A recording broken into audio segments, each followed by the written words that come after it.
విద్యుత్ ప్రైవేటీకరణ నిలుపుదల చేయాలని, విద్యుత్ ఉద్యోగుల న్యాయమైన డిమాండ్లను పరిష్కరించాలని జగ్గంపేట విద్యుత్ సబ్ డివిజన్ ఉద్యోగుల ఆధ్వర్యంలో నిరసన కార్యక్రమం నిర్వహించారు.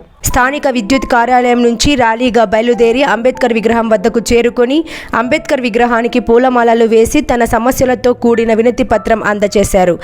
అనంతరం మెయిన్ సెంటర్ గుండా స్థానిక తహసీల్దార్ కార్యాలయం ఎదురుగా ఉన్న గాంధీ విగ్రహం వద్ద నిరసన కార్యక్రమం నిర్వహించి అనంతరం గాంధీ విగ్రహానికి వినతి పత్రాన్ని అందజేశారు. ఈ సందర్భంగా వారు మాట్లాడుతూ రాష్ట్ర ప్రగతికి, ప్రజా జీవన గమనానికి అనునిత్యం విద్యుత్కి ఉన్న ప్రాధాన్యం మీకు తెలియనిది కాదు అని, అంతటి ప్రాముఖ్యమైన కీలక రంగ పరిశ్రమలలో పనిచేస్తున్నందుకు మేమెంతో ఆనందంగా ఉన్నామని, ఈ సంస్థ పురోగతికి కారకుడైన కార్మికులు, అధికారుల అభిప్రాయం విద్యుత్ సంస్థల యాజమాన్యాలు పరిగణలోకి తీసుకోకపోవడం మాకెంతో బాధ కలిగిస్తోందని అన్నారు. విద్యుత్ ఉద్యోగుల సమంజసమైన సమస్య పరిష్కారం పట్ల విద్యుత్ సంస్థల యాజమాన్యాలు అవలంబిస్తున్న ఉదాసీన వైఖరి మరియు ఉద్యోగుల వ్యతిరేక విధానాలతో ఉద్యోగులలో అభద్రత భావం నెలకొంటుందని అన్నారు.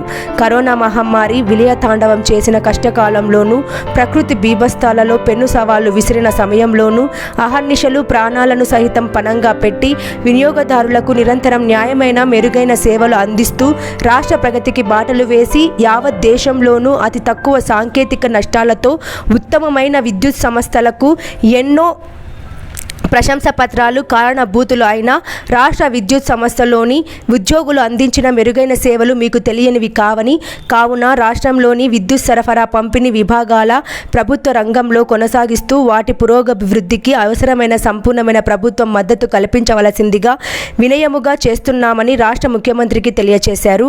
ఈ కార్యక్రమంలో Jaggampeta JAC committee convener MS Naidu, JAC secretary general Lakshminarayana, vice chairman Rambabu, అత్యధికంగా జగ్గంపేట డివిజన్ తరపున ఉద్యోగులు అందరూ, ఉద్యోగ అధికారులు పాల్గొన్నారు. అమలు